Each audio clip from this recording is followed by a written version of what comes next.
বলছে যে জুলাইকে, এই আন্দোলনকে রাষ্ট্রীয়ভাবে পালনের জন্য তাদের দাবি, এবং সেটা সরকার ঠিকঠাক মতো করছে না বলে তারা হতাশ করেছে, ক্রোধ জ্ঞাপন করেছে, প্রকাশ করেছে। কেন করা হচ্ছে না? তো এই যে জুলাই চেতনার কথা বলা হচ্ছে, আমরা বারবার শুনে আসছি জুলাই চেতনা, তারপরে এর আগে শুনেছি মুক্তিযুদ্ধের চেতনা। আপনার কি মনে হয় না যে এই যে চেতনার যে রাজনীতি, এই রাজনীতিটা প্রকারান্তরে মানুষের মধ্যে এক ধরনের বিভক্তি নিয়ে আসছে? অবশ্যই সেটা বিভক্তির বিষয় না, বিষয়টা হচ্ছে চেতনাটা কি। চেতনার কি গাছে ধরে, এটা কি ফল না আকাশে উড়ে? এটা এটা এটা তো এটা যেটাই হোক, এটা 71-এর চেতনা হোক কিংবা 24-এর এই চেতনা হোক, কিন্তু যখন জনগণ দেখে যে চেতনার নামে কিছু চেতনাবাজ রাতারাতি প্রভাবশালী এবং ধনী হয়ে ওঠে এবং আইন তাদের ছুঁইতে পারে না, এবং থানায় মামলা হামলা হামলা করলে তারা রাষ্ট্র তাদের পক্ষ নেয়, তখন তো এটাকে চেতনা ব্যবসা বলে। এবং 71-এর চেতনা সুবিধাবাদীদের হাতে বন্দী ছিল, এখন জুলাই চেতনাও আরেক ধরনের সুবিধাবাদীদের হাতে বন্দী। মুক্তিযোদ্ধা কোটা বাতিলের পক্ষে যারা ছিল, তারা আজকে জুলাই যোদ্ধাদের জন্য কোটা দাবি করছে। সংসদে এই যে জুলাই পরিবারদের জন্য ভাতা দাবি করতেছে, আসন সংরক্ষণের ব্যবস্থা দাবি করেছিল ওরা। তো এমন একটা অবস্থায় আপনি মনে করেন যে মুক্তিযুদ্ধের সব পক্ষের লেখালেখি করেন জাফর ইকবাল, এবং এই রাজাকারদের পক্ষে লেখালেখি করে ফরহাদ মাজার। তো যদি হয় যে দুইটাই জুলাইয়ের পক্ষে কলাম লিখলো জুলাই আহ, ফরহাদ মাজার, আর যে আহ, মুক্তিযুদ্ধের পক্ষে আহ, লিখলো আপনার জাফর ইকবাল। আমি এখানে রাজাকারদের শব্দটা ইউজ করছি, তার মানে জুলাই যারা করে তারা রাজাকার বোঝাচ্ছি না, এটা ফরহাদ মাজার যে রাজাকারদের পক্ষে কলাম লেখে সেটাই বুঝাচ্ছি। এখন তো ওই চেতনা আর জাগে না। আমার পাবলিক এরা লিখলো, এদের এদের কলমেও কারো চেতনা জাগছে না, বরং বিরক্তি লাগে। জনগণ মুখ ফিরিয়ে নিয়েছে এবং চেতনা যেভাবে বিকশিত হওয়ার কথা ছিল হয় নাই, যেটা আমি বলছিলাম যে লুট, খুন এবং আপনার এই যে মববাজি, এত কিছুর পরে তো আর চেতনা, চাঁদাবাজি, এত কিছুর পরে তো চেতনা থাকে না।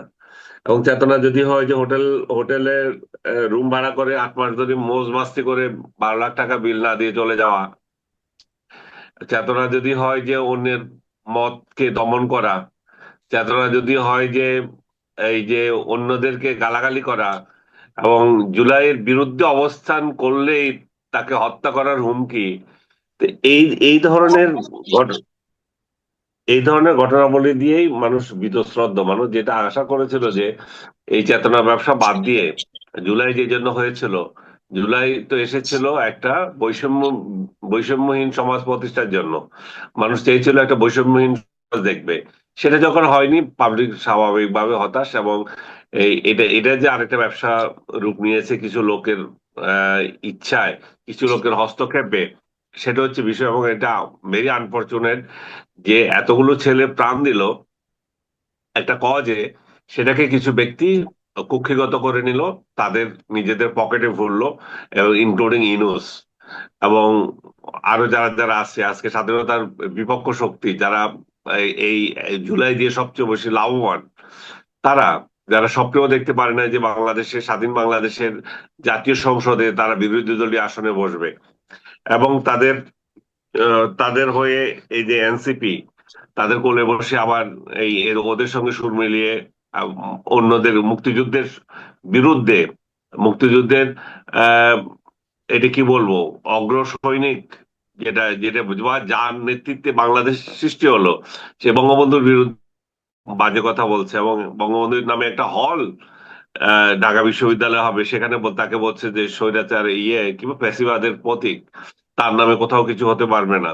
তার নামে আবরার, তার এভিনিউ, বঙ্গবন্ধু এভিনিউ বাদ দিয়ে আবরার এভিনিউ করে, বঙ্গবন্ধু মেডিকেল কলেজের নাম চেঞ্জ করে দেয়, বঙ্গবন্ধু হলের নাম বলতে চায় হাদি। এই যে তাদের যে রুচিবোধ এত নিম্ন স্তরের, এগুলা দিয়ে তো বোঝা যায় যে আসলে জুলাই কি ছিল, জুলাইয়ের প্রতি মানুষ কেন ক্ষিপ্ত হচ্ছে।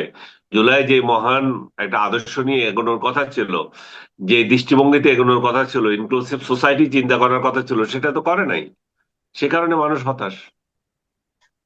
যে হতাশ, কিন্তু ইদানিং আমি যেন লক্ষ্য করছি সোশ্যাল মিডিয়ায় এবং বিভিন্ন জায়গায় যে জুলাই আন্দোলন এটা তো একটা বড় আন্দোলন ছিল, তো কোনো সন্দেহ নাই, অন্তত পক্ষে আমি তো সেভাবে দেখি। কিন্তু জুলাই যেন একটা মানুষ নিয়ে এবং ট্রল করছে, আপনি জানেন জুলাই যেন অনেক সময় অনেকে সোশ্যাল মিডিয়ায় দেখছি এটা নিয়ে হাসি তামসা হচ্ছে। তো এটাও কি একটু বাড়াবাড়ি না, নাকি এটা আসলে কি কারণে এমন হচ্ছে? ওই যে আচরণ, আপনি জুলাই নিয়ে আমি এটাই তো বললাম, চেতনা জিনিসটা তো আর আকাশে বাতাসে ঘুরে বেড়ায় না, ওটা লোকেরা ধারণ করে। এই চেতনাধারী লোকদের আচরণ যখন এরকম হয়, তখন তো অন্যরা এটা নিয়ে ট্রল করার সুযোগ পায়। এবং এটাও সত্য যে একটা প্রতিপক্ষ তো আপনার থাকবেই, আপনার প্রতিপক্ষ এই সুযোগ নেবে। জুলাইতে যে এতগুলো লোক মারা গিয়েছিল, জুলাই কেন হয়েছিল? জুলাই যে একটা অনিবার্য ছিল। আওয়ামী লীগের এক মানে এক চোখা নীতি বা অন্যকে অবহেলা করা, ভোটাধিকার হরণ করে নেওয়া, গুলো অনুষঙ্গ যে যোগ হয়েছে, সেই প্রেক্ষিতে জুলাই ছিল। কিন্তু সেটাকেও একদল লোক ভুলে যাচ্ছে, একদল লোক এটা ভুলে গিয়ে জুলাইকে ডাইরেক্ট আক্রমণ করছে। এবং দুইটাই সত্য, আপনি আক্রমণ করতে দিচ্ছেন, আবার আপনাকে আক্রমণ করছে। এই যে আমাদের সিনেমা বা অন্যান্য গুলোতে দেখেন যে আহ, এটা এটা নিয়ে ডিবেট উঠে যে ইসলামকে অবমাননা করার জন্য রাজাকারদের আহ এমন একটা চরিত্র রাখে যেখানে দাড়ি টুপি পরিয়ে দিচ্ছে। হ্যাঁ, আবার দাড়ি টুপি, আবার এটাও তো সত্য, দাড়ি টুপিওয়ালা লোকেরাই সব মানে অকাম করলে সেটা ইসলামের উপরে পড়তেছে। মানে আমি বুঝাতে পারছি কিনা আপনাকে জানি না। মানে আপনি এমন কিছু কাজ করেন না ওই লেবাস ধরে, যেটা দ্বারা আপনার জি। যে কজ সেটা সেটা ক্ষতিগ্রস্ত হয়। আচ্ছা, এটা তো সত্য, আপনি তো মানে 24শে জুলাই ঢাকাতে ছিলেন, রাজপথে ছিলেন, আমরাও ছিলাম। আমরাও আমাদের মধ্যে একটা প্রত্যাশা কাজ করেছিল, সাধারণ মানুষ ছিল একদম অতি সাধারণ, যার নাকি রাজনীতি সম্পর্কে কোনো ধারণাও নাই, তারাও ছিল, কিন্তু কিন্তু তাদের মনে একটা প্রত্যাশা ছিল, একটা আকাঙ্ক্ষা ছিল। তো সেই আকাঙ্ক্ষা যে মিটলো না, এর জন্য আপনি মানে মোটা দাগে যদি বলি আপনাকে, আপনি মানে কয়েকজন লোককে যদি বলেন যে এদের কারণে হলো না কাজটা, এদের কারণে সেই প্রত্যাশা বাস্তবায়ন হলো না, আপনি কাদের কথা বলবেন, কার কারণে হলো না? এটা নষ্ট করে নাম্বার দিল ওয়ান কে বা কারা? নাম্বার ওয়ান ইউনুস, যাকে দায়িত্ব দেওয়া হয়েছিল। এখন ইউনুসের কথা আসলে বলবে যে আপনি ইউনুসের কথাই বলেন, কার কথা বলবো রে ভাই? আমি শায়েস্তা খানের কথা বলবো। ইউনুসই তো জুলাই পুরোটার সাথে জড়িত ছিল। তো ইউনুসই একটা শাসন চালিয়েছে যে এর চেয়ে নিকৃষ্ট শাসন বাংলাদেশ আর কখনো দেখেনি। তো সমালোচনা করলে তো ইউনুসের নাম এমনি চলে আসে। আজকে একজন আমার একটা বই পড়ছে, এখন বলবো যে আপনি এটাও সমালোচনা, আমি দেখি আপনার পাঠকরা দেখে কিনা। এই যে এটা হচ্ছে যে ইউনুস ফাইলস, আপনি পড়তে পারছেন কিনা জানি না, নাকি এটা উল্টা দেখাচ্ছে। হ্যাঁ হ্যাঁ, আমি দেখেছি বইটা, আমার কাছে আছে, হ্যাঁ হ্যাঁ, এই বইটা আমি দেখেছি। হ্যাঁ। তো ইউনুসের অপকর্মের দলিল যদি বের হয়, ইউনুসের অপকর্মের দলিল যদি পাবলিক জেনে যায়, এটাতে রাগ করার তো কিছু নাই। এবং ইউনুস যে অপকর্ম করেছে, ইউনুসকে আমরা সবাই একটা দেবতা মনে করে একটা ক্ষমতায় বসিয়েছি। এবং সেই জুলাই যে এই চেতনাগুলো, জুলাই যে বৈষম্যহীন বাংলাদেশ তৈরি করার যে দায়িত্ব তার ছিল, সেটা তো সে করে নাই। জুলাই যে একটা বৈষম্যহীনতার বিরুদ্ধে এসেছিল, সেটাই তো সে ভুলে গেছে। সেটা ভুলেই তো সে কোটার জন্য কোটা আবার কোটাতে গেছে। সে এটাই যেন জুলাই যোদ্ধাদেরকে মুক্তিযোদ্ধাদের সাথে তুলনা করছে, যে জুলাই যোদ্ধা, জুলাই বিপ্লবী, জুলাই কিছু একটা নাম দেন আপনি, জুলাই অভ্যুত্থান না বলেন, কিছু একটা বলেন। বা বলতেই হবে কেন? আপনার সার্টিফিকেট লাগবে কেন? আপনি সার্টিফিকেট দিবেন কেন? 90-তে যারা আন্দোলন করছে তাদেরকে সার্টিফিকেট দিয়েছিলেন, আপনি সার্টিফিকেট ব্যবসা শুরু করছেন কেন? আপনি এখানে তালিকা করেন ভুয়া ভুয়া লোকদেরকে, আপনি যোদ্ধা বানিয়ে এদের এদের নিয়ে ব্যবসা করতেছেন। এবং একজনে বলে 1400 মারা গেছে, আরেকজনে বলে 834 জন মারা গেছে সরকারি হিসাবে। আপনি 1400 মানে বানিয়ে দিচ্ছেন, ইউনুস বলে 1500, সে আরো 100 বাড়াই বলে। তো কোথায় তার কোনো হদিস দিতে পারেন না। সবগুলো মিলে মানে একটা এমন একটা গোলমেলে অবস্থা তৈরি করেছে। মানে মোটা দাগে একটা জিনিস হচ্ছে যে জুলাই হয়েছে সেটা সত্য, জুলাই কি কারণে হয়েছে সেটাও সত্য, জুলাই লোক মারা গিয়েছে, অ্যাট্রোসিটি হয়েছে সেটাও সত্য। কিন্তু জুলাই যে আকাঙ্ক্ষা ছিল সেটা কোনোটাই সত্য নয় এখন আর।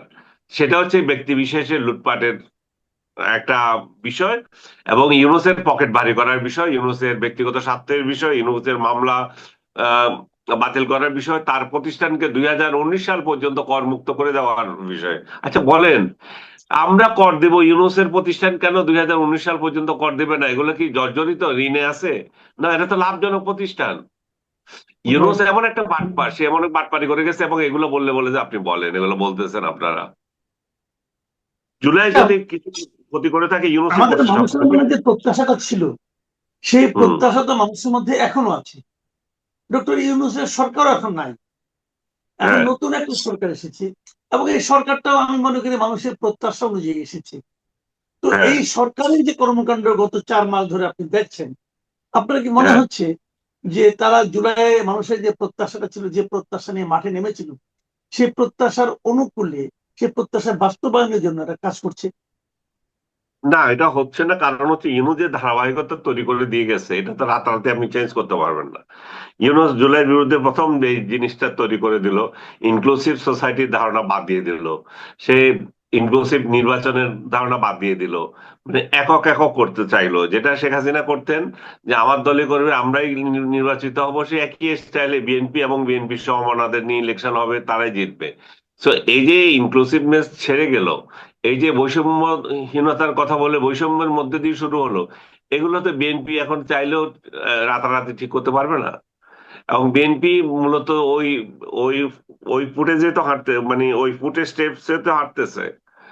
এটা তো নতুন নতুন কিছু তারা যে দেখাতে পেরেছে এখনো পর্যন্ত, তা না। তাহলে ইউনুস নামায় ইউনুস আহ, অধ্যায় চলতেছে, এবং ইউনুসের বিরুদ্ধে তারা কোনো অ্যাকশনই নিচ্ছে না।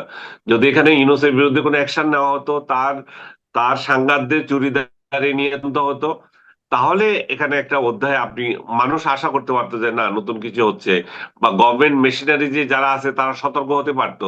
তারা তো দেখছে যে এটাই সেই আগের শাসন, যে 1/11 যে শাসন ছিল সেটা শেখ হাসিনা যে জারি রেখেছিল, সেই ইউনূসের শাসন যেটা, সেটা তারেক রহমান জারি রেখেছেন। নতুন কোনো কিছু এখনো চেঞ্জ আসতেছে না মানুষ, বা ওনারা হয়তো চেঞ্জের চেষ্টা করছেন, কিন্তু মানুষের চোখে সেটা পড়ছে না, পড়ার মতো কিছু করছেন না এখনো। তাহলে আমাদের, আপনি বলতে চাচ্ছেন যে আমাদের জুলাইয়ের দ্বিতীয় বার্ষিকীতে এসেও মানুষ এক ধরনের অনিশ্চয়তার মধ্যে আছে, মানুষকে আরো অপেক্ষা করতে হবে? অনিশ্চয়তা তো অবশ্যই, দেশটা কিভাবে চলবে সেটা অনিশ্চয়তা। শেখ হাসিনা আসবেন বলেন, বলে সেটাতে একটা হুমকি, এবং এবং ওনাকে আনার জন্য আবার এক ধরনের কথা বলে, আবার উনি আসবেন বললো আবার হুমকি ভাব করছে, মানে ভাব ধরছে অনেকে, মানে দেখিয়ে দেবো কিভাবে আসে। তো দেশটা আসলে কোন দিকে যাবে, এবং এটা সবারই একটা কথা, সব রাজনৈতিক দলগুলো যদি ঐক্যমতে না হয়, তাহলে এখানে বিনিয়োগ বাড়বে না, এখানে আস্থা, রাজনৈতিক স্থিতিশীলতা আসবে না। আর রাজনৈতিক স্থিতিশীলতা না যখন আসবে না, তখন তো একটা অনিশ্চয়তার মধ্যে থাকে। তার মধ্যে আবার শুরু হয়েছে কলেমা খচিত পতাকা উড়ানো। এই যে নানা ধরনের এলিমেন্টস যোগ হচ্ছে একটার সাথে একটা, তারপরে সোশ্যাল মিডিয়ায় অসহিষ্ণুতা, হ্যাঁ, এরে মারো এরে ধরো। আজকে আমি দেখলাম যে আপনার আমার পরিচিত ব্যারিস্টার শাহরিয়ার, সে হুম। সে আমাদের বিরুদ্ধে লিখছে যে এদেরকে প্রতিরোধ করে, এরা মিথ্যা কথা বলে। সে নিজেই মিথ্যাবাদী, সে নিজে বোকা। এবং এই ছাগলটার সাথে টকশোতে যাওয়া বন্ধ করে দিয়েছে, আপনাকে তো বলেছি। আমাকে যে যতজনই ডাকে, আমি বলে যে জানি যে এই ছাগলের সাথে কিসের talk show. It does not mean that আমি তার রাজনৈতিক আদর্শের সাথে আমার অমিল আছে, সেটা না। রাজনৈতিক আদর্শের অমিল তো থাকবে, আমরা কথা বলবো, কিন্তু ও কি বলে, কি শুনে, কি কোনো আগা মাথা নাই। আপনি যদি একটা কথা বললেন যে এই দেশ, এই এই এই সবজি, মানে কোনো একটা, মানে বললেন যে গরুর মধ্যে কোলেস্টেরল আছে, গরুর খাওয়ার স্বাস্থ্যের জন্য ভালো না, সে তখন বলবে যে টেলিভিশনের মধ্যে কোলেস্টেরল আছে, টেলিভিশন দেখা ভালো না। এই ধরনের ছাগল, এর সাথে কি তর্ক করবো? আমি দেখি যে এই ছাগলটা নিয়ে যায় আপনার গার্ড নিয়ে ঘুরে, সরকারি গার্ড নিয়ে ঘুরে। সে সরকারি গার্ড নিয়ে ঘুরে আর আমাদেরকে প্রতিহত করার ডাক দেয়, কত বড় সাহসী সে বীর পুরুষ! হ্যাঁ, যে টকশোতে যায় গার্ড নিয়ে, even নামাজ পড়তে যায় গার্ড নিয়ে। গত সপ্তাহে আমার সাথে নামাজেও দেখা হয়েছে। সে এই যে অসহিষ্ণুতা, এই যে এই মানে উস্কানি, এই এক শ্রেণী উস্কানি দিচ্ছে। তো এই আপনার এইটা যদি চলতে থাকে, মনে করেন, তার কথাই আমি ধরলাম, একটা একটা শেখ হাসিনার সরকারের পতনের পর সে হঠাৎ আবির্ভূত হলো, হ্যাঁ, সে এবং আরো 2-4 জন চোখ মুখ ফুলাইয়া ফুলাইয়া কথা বলে, এগুলোর নাম উচ্চারণ করতে আমার ঘৃণা হয়। তো এরকম 2-4 জনের আবির্ভাব হলো। এরা কোথা থেকে উদয় হয়ে গেল, এরা কোথায় কোন বিপ্লব করলো আমরা কেউ দেখিই নাই কোনোদিন। শেখ হাসিনার বিরুদ্ধে একটা শব্দ উচ্চারণও দেখি নাই। এরা এক একজন বিরাট বিপ্লবী হয়ে এখন আবির্ভূত হয়েছে। তো আবির্ভূত হয়েছিস তো আরো বিদেশে যেগুলো আছিস, তোদের যেগুলো যেগুলো তোদের আহ মুরব্বী আছে, তো সরকার তো পতন হয়ে গেছে, দেশ স্বাধীন হয়ে গেছে, তোরা তো এই দেশে স্বাধীন দেশে চলে আয় সবাই, এবং স্বাধীন দেশে স্বাধীনভাবে কথা বল। স্বাধীন দেশে কেন তোকে ইয়ে নিয়ে ঘুরতে হয়, এটা পুলিশ পাহারা নিয়ে ঘুরতে হয়? এত একটা সুন্দর আচ্ছা, দেশ। আমি একদম শেষ প্রশ্নটা করতে চাই, আপনি যদি ছোট করে একটু বলেন। মাঝখানে কয়েকদিন আগে দেখলাম আমরা যে শেখ হাসিনার একটা ইন্টারভিউ প্রচার হলো, উনি বললেন যে উনি এই বছরের মধ্যে ফিরতে চান। আহ, এই কথাটা শোনার পর আপনার মনে কি প্রতিক্রিয়া তৈরি হয়েছে, আসলে বাস্তবতাটা কি? আমি আমি জানি না উনি কোন অ্যাঙ্গেলে বলেন। বাংলাদেশ কি প্রস্তুত এই মুহূর্তে ওনাকে অ্যাকসেপ্ট করার জন্য? অ্যাকসেপ্ট করবো না, মানে আমি বলবো যে নিরাপদ ওনার জন্য, যে মানে উনি উনি ফেরত আসবেন?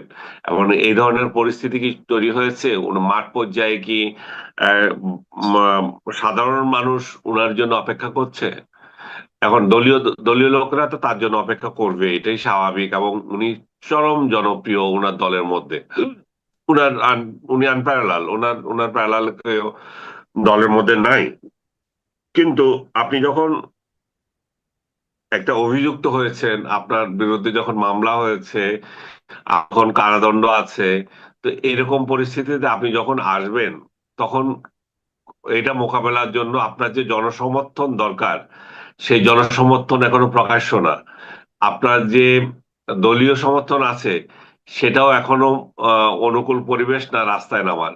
তো এই ক্ষেত্রে উনি কিভাবে আসবেন বলেন আমি জানি না। বাট ওনার মধ্যে পাগলামিও আছে। যেমন 111 সরকার ওনাকে দেশে আসতে দিবে না, যে গো ধরেছিল, যে উনি কিন্তু সেই এটাকে ঠেলে কিন্তু চলে এসেছেন শেষ পর্যন্ত বাংলাদেশে। তো এখানে ইন্টারন্যাশনাল ইন্টারন্যাশনাল আহ খেলোয়াড়। নিশ্চয়ই একটা রাজনৈতিক দলের নেতা আপনি, এবং সেই সঙ্গে রাজনীতিকে বিশ্লেষণ করেন, নানা বিষয়ে কথা বলেন। কিন্তু আপনার নামের শুরুতে যে সামরিক পরিচয় যেটা আছে, সেটাও কিন্তু আমাদের জন্য গুরুত্বপূর্ণ। কারণ এই সংক্রান্ত কোনো প্রশ্ন উঠলে আপনার মতামতটা আমাদের কাছে মনে হয় যেটা একটা প্রাসঙ্গিক মত হইতে আমরা পেলাম। যে বিষয়টা নিয়ে কথা বলতে চাই, সেটা হলো যে আমরা দেখলাম যে রিসেন্টলি যে বেশ কয়েকজন অবসরপ্রাপ্ত সামরিক কর্মকর্তা, যারা নাকি শেখ হাসিনার সরকারের আমলে বিভিন্ন কারণে কিংবা অজুহাতে অবসরে তাদেরকে পাঠানো হয়েছিল, তারাও নিজেদেরকে বঞ্চিত মনে করছেন। এদের মধ্যে কেউ কেউ হয়তো নিয়মিত ভিত্তিতে চাকরি করতে হয়তো আরো অনেক দূর যেতেন, কিন্তু রাজনৈতিক কারণ হোক অথবা ব্যক্তিগত কারণ হোক, যে কোনো কারণে হোক ওনাদেরকে সরিয়ে দেওয়া হয়েছে। তার একটা সমাধানের অথবা সান্ত্বনা পুরস্কার দেওয়ার একটা চেষ্টা আমরা দেখতে পাচ্ছি। এটা কেউ কেউ বলছে ভালো, আবার কেউ কেউ এমনও বলছে যে এইটা যদি আপনি উদাহরণ তৈরি করেন, এই উদাহরণের আবার অন্য কোনো নেতিবাচক প্রভাব থাকবে কিনা, কি নিয়মিত ভাবেই চলতে থাকবে, এবং এই চলাটা কি একটা সামরিক বাহিনীর মতো একটা মানে আপনার একটা প্রতিষ্ঠান, তার জন্য কোনো ইতিবাচক ফল বয়ে আনবে কিনা, কি বলবেন আপনি? জি, আপনাকে ধন্যবাদ, অনেক অনেক ধন্যবাদ, এবং অত্যন্ত প্রাসঙ্গিক এবং সময়োপযোগী একটি বিষয়ের অবতারণা করার জন্য। বিষয়টি অবশ্যই সচেতন মহলের দৃষ্টি আকর্ষণ করেছে। সো গত সপ্তাহে আপনার এটা প্রজ্ঞাপন বের হয়েছে, তাতে দেখা যাচ্ছে যে 2009 থেকে 2024 পর্যন্ত এই সময়টা, অর্থাৎ আওয়ামী সময় যেটা, এই সময়ের আহ প্রায় 150 জন অফিসার, 3 বাহিনীরই অফিসার, তাদেরকে ভূতপূর্ব পদোন্নতি, কিছু আর্থিক ক্ষতিপূরণ সহ করে বিভিন্ন ধরনের বন্দোবস্ত করে একটা প্রজ্ঞাপন জারি করা হয়েছে। আমার প্রথম কথা হচ্ছে যে অবশ্যই বিষয়টি সাধুবাদ পাওয়ার মতো একটা বিষয়। এই তালিকায় যেসব অফিসারের নাম আছে, আমি প্রত্যেকটা নাম আমি খুঁটিয়ে খুঁটিয়ে দেখেছি, তারা প্রত্যেকেই কোনো না কোনো ভাবে ক্ষতিগ্রস্ত, কোনো সন্দেহ নেই।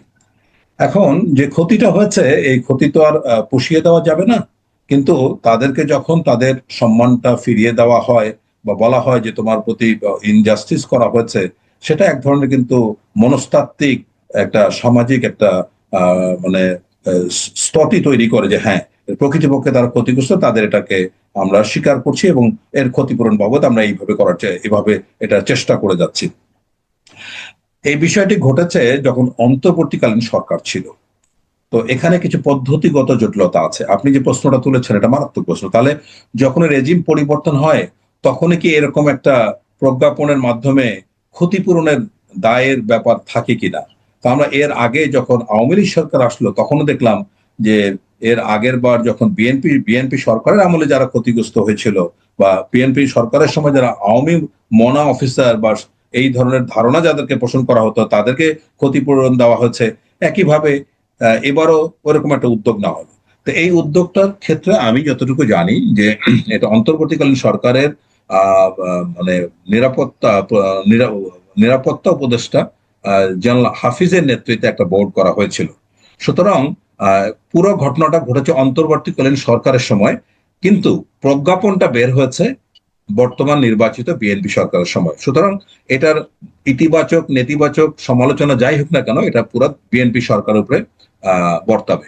এখন কথা হচ্ছে যে এটার মধ্যে আমি বেশ কিছু ত্রুটি বিচ্যুতি দেখতে পাচ্ছি। প্রথম কথা হচ্ছে যে এই তালিকার মধ্যে অনেক অনেক ব্রিলিয়ান্ট অফিসার, সৎ দেশপ্রেমিক প্রফেশনাল অফিসারদের তালিকা আমি নাম দেখছি না।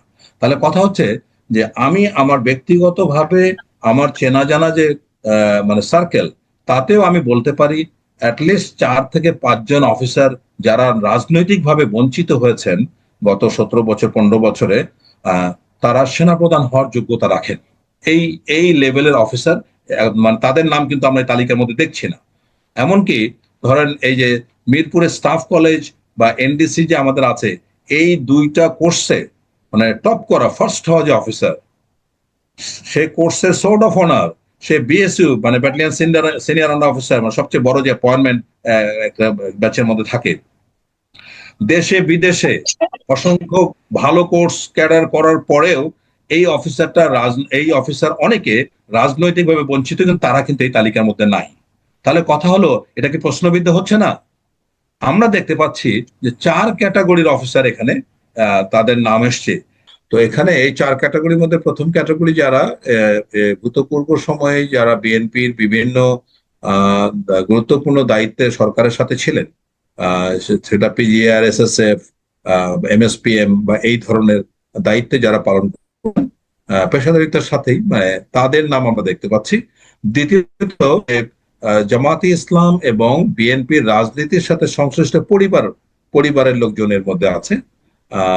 এটাও আমি নেতিবাচক কোনো দিক দেখছি না, এবং তারা ক্ষতিগ্রস্ত হয়েছেন, কোনো সন্দেহ নেই। তৃতীয় ক্যাটাগরি হচ্ছে যে বিডিআর কার্নেজ নিয়ে যারা উচ্চবাচ্য করেছেন বা বিভিন্ন ধরনের মন্তব্য করেছেন, বা জোরে জোরে কথা বলেছেন, তারাও কিন্তু এই ক্ষতিপূরণের তালিকা আছে। এবং আরেকটি ক্যাটাগরি হচ্ছে যারা ওই দ্বৈত নাগরিকত্ব পরিহার করতে গিয়ে স্বেচ্ছা অবসরে গেছেন। এরকম বেশ কিছু ভালো অফিসারের নামও ওখানে আমরা দেখেছি এবং যারা যৌক্তিকভাবে পাওয়ার কথা এবং পেয়েছেন। সো এটা নিয়ে কোনো বিষয় না। আমার পয়েন্টটা হচ্ছে যে পদ্ধতিগত একটা বড় ধরনের ত্রুটি হচ্ছে, কারণ এখানে আমরা অনেক যোগ্য অফিসারকে দেখছি যারা রাজনৈতিকভাবে বঞ্চিত বা তারা প্রতিহিংসার শিকার, তাদের নাম এই তালিকার মধ্যে নেই। আচ্ছা, আমি উদাহরণস্বরূপ বলতে পারি যে এই তালিকার মধ্যে যে অফিসারগুলো আছেন তার মধ্যে একজন দুইজনের কথা এমনও বলতে পারে যিনি স্টাফ কলেজ, মিরপুরে স্টাফ কলেজ এবং ন্যাশনাল ডিফেন্স কলেজে মিরপুরে আছে, দুইটা কোর্সে টপ করা অফিসার, কোর্সের sword of honour, battalion senior under officer BSU আমরা যেটা বলি, এবং তার দেশে বিদেশে তার রেকর্ড। যদি বাংলাদেশ সেনাবাহিনীতে 10 জন অফিসারের নাম এ পর্যন্ত উচ্চারণ করতে হয়, তাদের নাম কিন্তু আসবে, এবং নিশ্চিতভাবে তারা রাজনৈতিক প্রতিহিংসার শিকার, তাদের নাম নাই কেন? তাহলে এটাকে আমি কিভাবে একটা স্বচ্ছ প্রক্রিয়া বা এটাকে আমি একটা ন্যায্য তালিকা মনে করার কোনো সুযোগ নাই।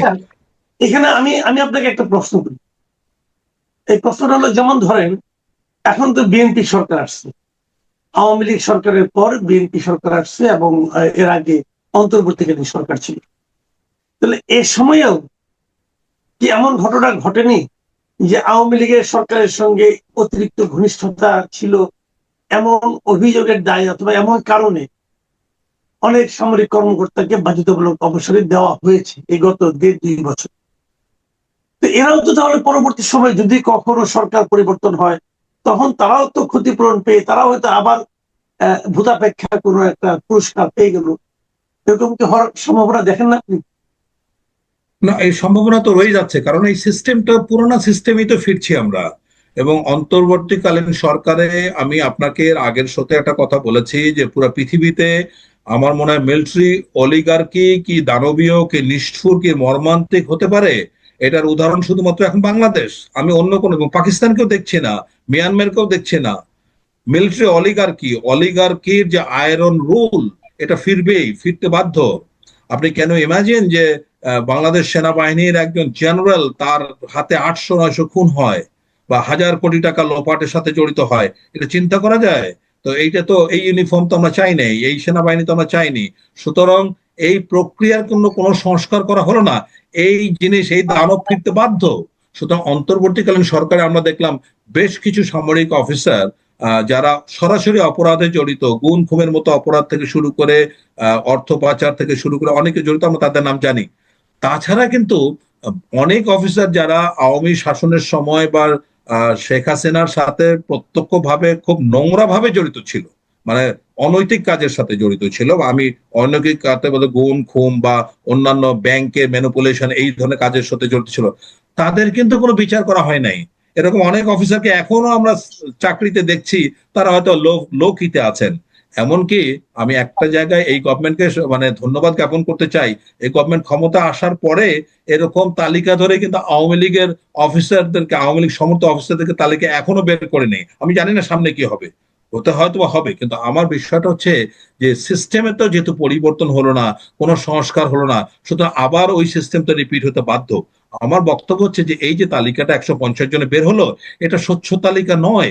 এখানে যারা, সবার প্রতি আমরা সহানুভূতিশীল, সবারই পাওনা ন্যায্য, আমি সেটাকে মেইন করেই বলছি, কিন্তু অনেক অনেক যোগ্য অফিসার এই তালিকার মধ্যে মানে আসেন নাই। আমি মনে করি যে প্রত্যেকটা বাহিনী সদর দপ্তরে এইসব অফিসারদের পুঙ্খানুপুঙ্খ রিপোর্ট আছে, কেন এক্স কে দেওয়া হয় নাই, কেন ওয়াই কে দেওয়া হয় নাই, এবং এগুলি রাজনৈতিক কারণ। সুতরাং বাহিনী সদর দপ্তরগুলি উচিত নিরপেক্ষভাবে একটি বোর্ড গঠন করে 2009 থেকে 2025-24 পর্যন্ত প্রত্যেকটা কোর্সের অফিসারদের তালিকা বের করে একটা ফ্রেশ লিস্ট বের করতে হবে। আদারওয়াইজ এটা অবশ্যই একটা কথা আপনি আমাকে বলেন, আপনি একটা কথা বলেছেন, আমি এটা একটু ক্লিয়ার হতে চাই।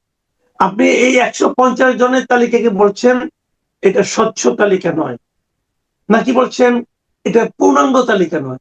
স্বচ্ছ নাকি পূর্ণাঙ্গ? আমি আমি বলছি পূর্ণাঙ্গ তালিকা নয়। মানে এই ক্ষতিপূরণের যদি ব্যাপার দাঁড়ায়, এই ক্ষতির হকদার এখনো অনেক অফিসার আছেন। তাদের এখানে যারা আছেন তাদের থেকে হয়তোবা তারা যোগ্যতায় দক্ষতা অনেক উপরে, এবং তারাও রাজনৈতিকভাবে, এনারা যেমন রাজনৈতিকভাবে প্রতিহিংসার মানে শিকার হয়েছেন, তারাও কিন্তু প্রতিহিংসার শিকার হয়েছেন। তাহলে তাদের ব্যাপারটা আজকে কেন বিবেচনা আসবে না? কারণ আমি যে বললাম যে এখানে তো দলীয় প্ল্যাটফর্মটা একটা বড় ধরনের বিবেচনা পেয়েছে। তাহলে যারা আমি আমি আমি আমি কোনো দল করিনি সারা জীবন, যতদিন আমি ইউনিফর্মে ছিলাম ততক্ষণ তো আমি কোনো দল করি নাই, কিন্তু আমি তো রাজনৈতিক প্রতিহিংসার শিকার, আমার প্রতি বঞ্চনা করা হচ্ছে। আমি কি প্রয়োজনে ব্রিগেডিয়ার জেনারেল পদ অবস্থায় এবং ন্যাশনাল ডিফেন্স কলেজের প্রধান প্রশিক্ষক থাকা অবস্থায় এরকম একটা লুক্রেটিভ জায়গায়, সম্মানের জায়গা থাকতে আমি স্বেচ্ছা অবসরে চলে গেলাম? প্রশ্নের উদ্যোগ করবে না? অবশ্যই প্রশ্নের উদ্যোগ করবে। কিন্তু আমি আমার ব্যক্তিগত রেফারেন্স দিতে চাচ্ছি না। কিন্তু এরকম তো আমি বলেছি যে 5-7 জন অফিসার আছেন যারা সেনাবাহিনী প্রধান হওয়ার যোগ্যতা রাখেন, কিন্তু রাজনৈতিক প্রতিহিংসার কারণে সরকারের তাদের নোংরা, তাদের অন্যায় আবদারকে তারা পূরণ করে নাই বলে তারা পদোন্নতি পান নাই। তাদের নাম কেন আজকে নাই? এই আশাটা খুবই উচিত ছিল। অন্য প্রসঙ্গে আমি যেতে চাচ্ছি। আপনি দেখেছেন যে গত দিন, মানে আপনার এই জুলাই মাসের 4 তারিখে জাতীয় সংসদের সামনে আমরা দেখেছি যে যুক্তরাষ্ট্রের 250তম স্বাধীনতা দিবস উপলক্ষে বেশ জাঁকজমকপূর্ণ একটা অনুষ্ঠান হয়েছে। তো মানে যুক্তরাষ্ট্রের সঙ্গে আমাদের সম্পর্ক এখন ভালো, আমরা অনেক চুক্তি টুক্তি করেছি, এটাকে অনেকে গোলামি চুক্তি বলছে, অনেকে আবার ভালো চুক্তিও বলছে। যাই হোক, কিন্তু অন্য একটা দেশে স্বাধীনতা দিবসের উৎসব, জাতীয় সংসদের একদম দরজা পর্যন্ত চলে যাওয়া, এবং সেখানে আবার আমার মন্ত্রীদের মানে অত্যন্ত মানে উপস্থিতি, সবার উপস্থিতি, সব ধরনের লোকের। তো এটা কি আপনি এই ধরনের কোনো উদাহরণ আমাদের দেশের আগে হয়েছে, অথবা এইবার যে হলো এটা কি আমরা সম্মানিত হলাম, নাকি আপনি এটাকে কিভাবে বলবেন? না, এটার বিষয়টা হচ্ছে কূটনৈতিকভাবে আমি মনে করি, যদি 250 বছর একটা বড় মাইল ফলক মার্কিন যুক্তরাষ্ট্রের জন্য, সেটা যদি মানে মার্কিন দূতাবাসে করা যেত, বা কোনো ধরনের আন্তর্জাতিক 5 স্টার মানের হোটেল বা এরকম কোনো নিরপেক্ষ ভেন্যুতে করা হতো, তাহলে কিন্তু এটা অনেকটা বিফিটিং হতো বলে আমি মনে করি। এখন জাতীয় সংসদ এবং তার দক্ষিণ প্লাজায় এরকম একটা বিষয় ঘটনা, এটা শুধুমাত্র বাংলাদেশের জাতীয় বিষয়গুলি এইসব জায়গায় সংগঠিত হওয়া উচিত। অন্য কোনো দেশের, অন্য কোনো জাতির যত বড় বিষয় হোক না কেন, এখানে পরিহার করাটা হয়তো খুব ভালো ছিল, ডিসেন্ট ছিল। এটা যদি মার্কিন যুক্তরাষ্ট্র থেকে প্রস্তাবের আকারে এসে থাকে, সেটাও ঠিক হয়নি, এবং সরকার যদি স্বপ্রণোদিত হয়েও এই ভেন্যুটাকে অ্যালটমেন্ট করে, সেটাও ঠিক হয়নি। বাট এ বাদে এখন 250 বছর পূর্তি উপলক্ষে এত বড় একটা ঘটনা, আপনি এখানে যে বিষয়টাকে মানে বিবেচনায় আনতে পারেন, যে আপনি দেখুন বর্তমান বাংলাদেশের রাজনৈতিক যে পরিস্থিতি, সেখানে মার্কিন উপস্থিতি, মার্কিন প্রভাব, এটা খুবই সুস্পষ্ট এবং ইঙ্গিতমূলক। তা সেরকম একটা ব্যাপারকে একটা আনুষ্ঠানিক রূপ দেওয়ার জন্য এটা ইউনাইটেড স্টেটস এর পক্ষ থেকে একটা প্রস্তাব আসছে, বা বাংলাদেশ সরকার সেখানে উৎসাহের সাথে যোগদান, সরকারের প্রতিনিধি যোগদান করেছেন। সো এটা এতটুকুই আমি মনে করি যে সমালোচনার বিষয়। বাট এটাকে নিয়ে আমার মনে হয় যে হ্যাঁ, এখন বিষয় হচ্ছে যে এইভাবে তো চীনও চাচ্ছে। মাননীয় প্রধানমন্ত্রী চীন সফরের পরে চীনের রাষ্ট্রদূত বলছেন যে আমরা এইভাবে সহযোগিতা করতে চাই, আমরা কারো হস্তক্ষেপ পছন্দ করব না। তো এই কথাগুলি কিন্তু সংবেদনশীল। আমার দেশের কাজ হবে, আমার দেশের এখানে অনুষ্ঠান হবে, মানে যার খুশি যেখানে করবে, যে কেউ যে কোনো বিষয়ে মন্তব্য করে, এটা কিন্তু একটা স্বাধীন সার্বভৌম দেশের মর্যাদা বৃদ্ধি করে না, বরং আমরা যে মানে অসিলেটেড, মানে পেন্ডুলামের মতো ঘোরাঘুরি করি, এইটারই একটা আমাদের অবস্থান ইঙ্গিত করে। তা বাংলাদেশের জি, রাজনীতিতে আমি আমাদের আমি যে, এখানে জি, আরেকটা কথা বলি আপনাকে, যে এই যে আপনি বললেন যে আমরা পেন্ডুলামের মতো ঘোরাঘুরি করি, তো এখানে ধরেন আমরা যুক্তরাষ্ট্রকে আমাদের জাতীয় সংসদের দরজা পর্যন্ত নিয়ে গেলাম, আবার কয়েকদিন আগে আমাদের প্রধানমন্ত্রী চীন সফরে গেলেন। চীন সফরে উনি অনেক ধরনের কথা বলে এসেছেন, এবং ওনাকেও অনেক ধরনের কথা শুনতে হয়েছে, উনিও বলেছেন। সব মিলে অনেকগুলো এমওইউ হয়েছে, অনেক কিছু হয়েছে। আমরা এটা দেখার পর আমরা এক ধরনের ব্যালেন্সের কথা ভাবছিলাম, যে ভারতের সঙ্গে আমাদের সম্পর্ক, তার বিপরীতে চীনের সঙ্গে সম্পর্ক এক ধরনের ব্যালেন্স হয়তো হলো। তারপরে আবার দেখলাম এখানে যুক্তরাষ্ট্রকে এতটুকু সুযোগ সুবিধা দেওয়া হলো, এতটুকু সম্মান দেওয়া হলো, সবই ভালো। কিন্তু আমাদের জন্য হয়তো কোনো সমস্যা নেই, কিন্তু এতে কি ব্যালেন্স নষ্ট হবে কিনা? চীন যে আমাদের ভেতর দিয়ে একটা করিডোর চাচ্ছে, বাণিজ্যিক করিডোর, সেটারই বা আপনি কতটুকু সম্ভাবনা দেখছেন? আচ্ছা, এখন আমরা খুবই দুর্বল এই যে ভারসাম্য রক্ষা করার যে কূটনীতি বা স্ট্র্যাটেজি, কৌশল অবলম্বন, এখানে আমরা আগাগোড়াই দুর্বল। আমরা পারি না এটা। মানে শুধু আজকের বিষয় না, অতীতের আমরা দীর্ঘদিনের যে আমাদের কূটনৈতিক অবস্থান, আমাদের কৌশলগত অবস্থান, সেখানে আমরা এই ব্যালেন্সটা রক্ষা করতে পারি না। এটা করতে হবে স্মার্টলি। আমরা করতে না পারলে আমাদের উপরে এই পরাশক্তিগুলি মানে ভালো মতো জেঁকে বসবে। এটা আমাদের জন্য কল্যাণকর হবে না। মালয়েশিয়ার দিকে তাকান, ভিয়েতনামের দিকে তাকান, এই দেশগুলো খুব স্মার্টলি সব শক্তিকে ব্যবহার করছে। আপনার দেখেন মালয়েশিয়ার প্রতিরক্ষার ক্ষেত্রে আপনার ইউএস এর অনেক কিছু নিচ্ছে, আবার বাণিজ্যের ক্ষেত্রে চীনের সাথে খুব সুন্দর সম্পর্ক মেনটেন করে যাচ্ছে। তো আমরা এটা পারি না। আমরা দেখা গেল যে কানার মতো যেদিকে আমাদের ডাইরেকশন সেই দিকেই চলতে থাকে, আমরা এখান থেকে আসতে পারি না। এখন দেখুন যে বাংলাদেশের অবস্থানটা ভূ রাজনৈতিক ভাবে ইন্দো প্যাসিফিকে এত ইম্পর্টেন্ট যে চায়না, ইউএসএ, ইন্ডিয়া সবাই কিন্তু বাংলাদেশের দিকে খুবই তীক্ষ্ণ নজর রাখে। এখন আমাদের সম্প্রতি মাননীয় প্রধানমন্ত্রী যে চীন সফরে আসলেন, এতদিন তো আমরা ভারতমুখী ছিলাম, মোটামুটি এটার ব্যাপারে কারো কোনো সন্দেহ ছিল না। কিন্তু এই কথা বলার কোনো সুযোগ নাই যে মাননীয় প্রধানমন্ত্রী মালয়েশিয়া এবং চীন সফর করে আসলাম বলে আমাদের ডাইমেনশন চেঞ্জ হয়ে গেছে। এত সহজ না। এটা একটা কালচারের বিষয়। আপনি এই যে ব্যালেন্স যে রক্ষা করবেন, এটা একদিনে হবে না, বছরের পর বছর আপনাকে অপেক্ষা করতে হবে। কিন্তু কথা হচ্ছে যে উদ্যোগটা কি রকম, মানসিকতাটা কি রকম, এগুলি কিছু অনেক ক্ষেত্রে ইম্পর্টেন্ট একটা বিষয় হয়ে দাঁড়ায়। এখন আসলে আপনি, চায়না আমাদেরকে করিডোর অফার করছে, এই যে আপনি চায়না মাননীয় প্রধানমন্ত্রী সফরের জি পরে অনেক বিষয়ের সাথে করিডোর তারা অফার করছে। এই যে মানে বাংলাদেশ, মিয়ানমার, চায়না যে করিডোর, এটা কিন্তু বেল্ট অ্যান্ড রোডের ছয়টা রোডের মধ্যে একটা একটা রুট। এখন জি আমি আপনাকে আগে বলেছি যে সি জিনপিংয়ের পুরা রাজনৈতিক ক্যারিয়ারের মধ্যে সবচেয়ে ব্যর্থ প্রজেক্ট হচ্ছে গিয়ে বেল্ট অ্যান্ড রোড ইনিশিয়েটিভ। এখানে যে ছয়টা রুট আছে, একটা রুটও এস্টাবলিশ করতে পারেনি অদ্যাবধি। এখানে যে কথাগুলি আছে, আমি কিছুক্ষণ আগেই এটা নিয়ে মানে দেখছিলাম যে 6-7টা অবজেক্টিভ নিয়ে কথা বলেছে। এটা ইউনিভার্সাল কথাবার্তা, বিশ্ব ভ্রাতৃত্ব, কানেক্টিভিটি, ব্যবসা, সিল্ক রোডকে রিভাইভ করা, অনেক সুন্দর সুন্দর কথা। তো এগুলির মধ্যে একমাত্র যেটা নিয়ে গর্ব করতে চায় না, সেটা হচ্ছে কি চায়না পাকিস্তান ইকোনমিক করিডোর। এটা কারণ এখানে দেখেন যে আজকের পৃথিবী কমান্ড ইউনিপোলার যে বিশ্ব ব্যবস্থা, এটার কিন্তু নেতৃত্ব দিচ্ছে বিশ্ব মোড়ল এখন ইউনাইটেড স্টেটস। এখন ইউনাইটেড স্টেটস কেন বিশ্ব মোড়ল? কারণ ইউনাইটেড স্টেটস অলরেডি পৃথিবীর 2টা মহাসমুদ্র ডমিনেট করে একচ্ছত্র ভাবে, ইউনিল্যাটারালি। একটা হলো প্যাসিফিক আর হচ্ছে আটলান্টিক। এখানে চীন তো শেয়ানে শেয়ানে, চীনও চাচ্ছে এরকম 2টা মহাসাগর ডমিনেট করার জন্য। একটা হচ্ছে প্যাসিফিক, একটা হচ্ছে কি আপনার ইন্ডিয়ান ওশন। ইন্ডিয়ান ওশনে ঢোকার জন্য এবং সাউথ চায়না সি নিয়ে, এখানে ফ্রিডম অফ মুভমেন্ট নিয়ে কোনোভাবেই চায়না চায় না যে ইউএসএ এখানে গিয়ে মাতবরি করুক, কিন্তু সেখানে রীতিমতো ভাবে ইন্টারফারেন্স ইউএসএ করে। তো চায়না বলছে যে ক্যারিবিয়ান সি যেমন ইউএস এর কাছে, সাউথ চায়না সি তেমন আমাদের কাছে। দীর্ঘদিন ধরে ইউএসএ, চায়না যেটা চাচ্ছে ভারত মহাসাগরে ঢোকার জন্য, তার জন্য দুইটা রুট, একটা হচ্ছে মিয়ানমারের সিতুয়ে দিয়ে, আর একটা হচ্ছে পাকিস্তানের গোয়েদার দিয়ে। তাহলে চায়না এবং পাকিস্তান যে ইকোনমিক করিডোর, এটা সম্পূর্ণরূপে ব্যর্থ হয়েছে। এখানে $46 বিলিয়ন চায়না নিয়োগ করেছে।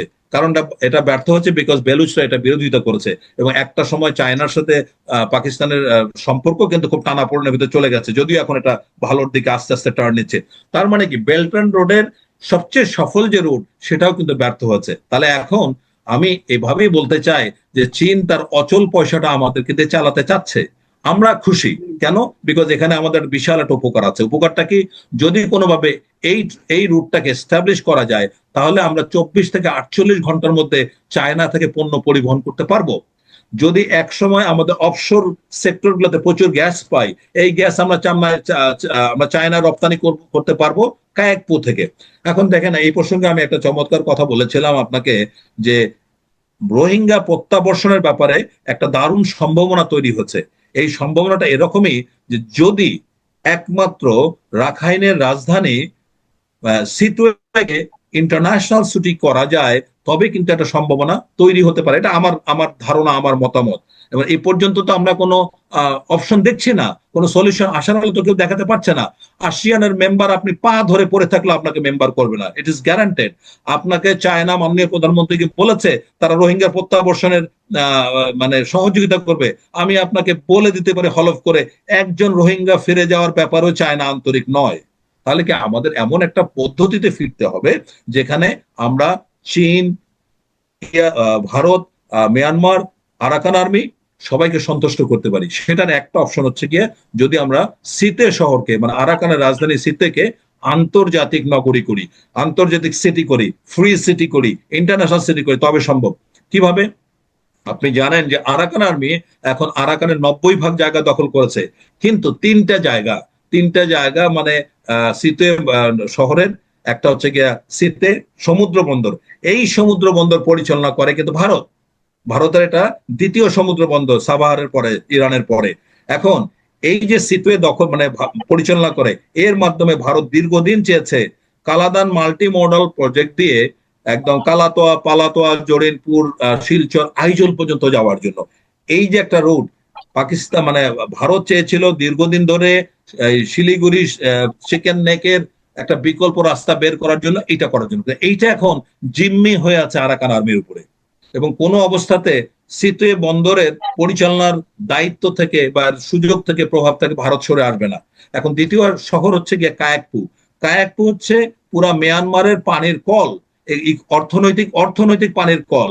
সুতরাং এখান থেকে চীন পাইপলাইনের মাধ্যমে ইউনানে একটাতে গ্যাস এবং একটাতে তেল পরিবহন করছে। মানে সুতরাং কোন অবস্থাতে কায়াকপুর দখল চায়না ছাড়তে চাইবে না।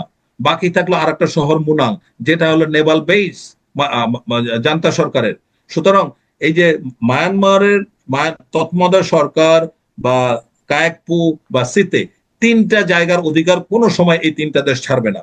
আবার আমরা যখন করিডোরের প্রশ্ন আসবো, তখন কিন্তু আপনার কুনমিং থেকে, ইউনান থেকে এটা মান্ডালয় হয়ে আপনার যখন বুথিডং-এ আসবে, যখন আপনার মংদুতে আসবে, তখন কিন্তু আরাকান আর্মির সম্মতি ছাড়া কোনোভাবে এই করিডোর আপনি এস্টাবলিশ করতে পারবেন না। তাহলে সবকিছু মিলে এখন একটা মাত্র বুদ্ধি, যদি সিটের শহরের নিয়ন্ত্রণ বা এটার উপরে যে সুযোগ সুবিধা আছে, সম্পদ আছে, এটা যদি সব দেশকে সমানভাবে ভাগ বাটোয়ারার মাধ্যমে যাওয়া যায়, তবে কিন্তু একটা প্লজিবল সলিউশন আসতে পারে। আরেকটা জিনিস আপনি লক্ষ্য করবেন যে এখন মিয়ানমারের সমস্যাটা কিন্তু এরকম উদাহরণ কি পৃথিবীতে অন্য কোথাও আছে, যে একটা শহরের উপর সবাইকে এরকম আপনার অবাধ যাতায়াতের অথবা অবাধ ব্যবহারের সুযোগ দেওয়া হয়? না, আমার জানা মতে নাই, এরকম নাই।